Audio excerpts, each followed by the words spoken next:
एक बच्चा समुद्र के किनारे खेल रहा था। तब एक जोर की लहर आई और उसके चप्पल को अपने साथ बहा कर ले गई।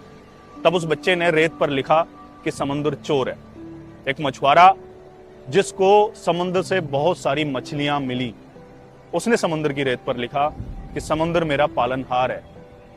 एक बूढ़ी औरत जिसका बेटा समुद्र में डूबकर मर गया, उसने लिखा कि समुद्र हत्यारा है।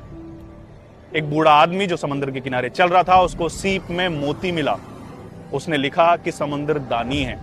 और फिर ये जहां सारा लिखा हुआ था वहां एक बहुत बड़ी लहर आई और सारा मिटाकर चली।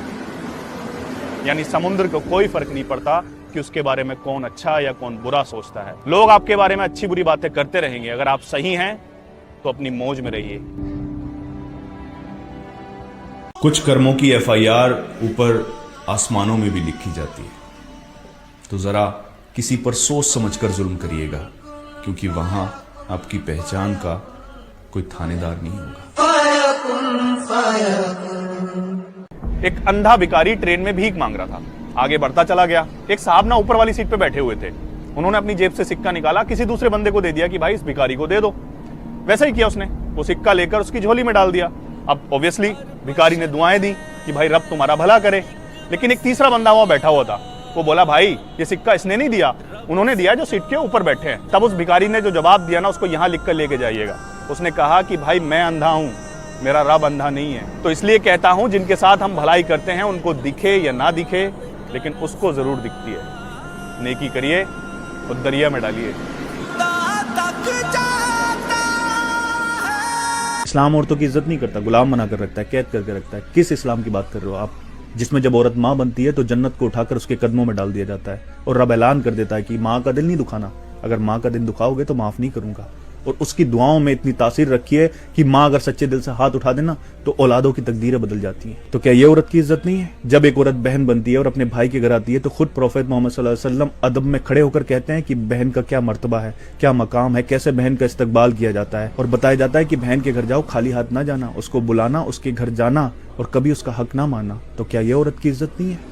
जब एक औरत बेटी बनती है तो रब खुद फरमाता है कि जब मैं सबसे ज्यादा खुश होता हूं तो बेटियां पैदा करता हूं, और जब मैं बेटे पैदा करता हूं तो कहता हूं कि जाओ अपने बाप का सहारा बनना, लेकिन जब बेटियां पैदा करता हूं तो कहता हूं कि मैं खुद तुम्हारे बापों का सहारा हूं। बेटी को बाप के लिए रहमत बताया गया और ये कहा गया है कि अगर कुछ खाने का सामान लाओ ना तो अपने बेटों से पहले बेटियों को देना। तो क्या ये औरत की इज्जत नहीं है? जब एक औरत बीवी बनती है तो अपने हस्बैंड का आधा ईमान लेकर आती है। किसी भी लड़के का ईमान तभी पूरा होता है जब उसकी शादी हो जाती है। शादी के वक्त निकाह में हर लड़के से शर्त रखी जाती है, जो तू खाएगा उसको खिलाएगा, जो तू पहनेगा उसको पहनाएगा, उसका ख्याल रखेगा, उस पर जुल्म नहीं होने देगा, उसका साथ देगा, और जो पैसा अपनी बीवी पर खर्च करेगा वो रब के नजदीक सबसे अच्छे खर्चे में से माना जाएगा।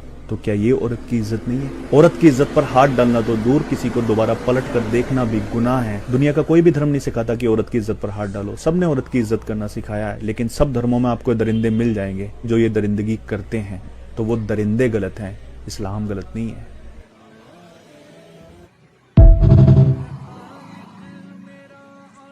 मौला अली फरमाते हैं कि अगर किसी इंसान से आपका खून का रिश्ता ना हो, फिर भी वो आपको इज्जत और मोहब्बत दे, तो बेशक वो तुम्हारे लिए एक बेहतरीन रिश्ता है।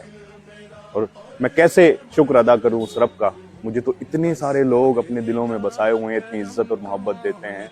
आप सब लोगों का कर्जदार हूं, आपका सभी का दिल से शुक्रिया।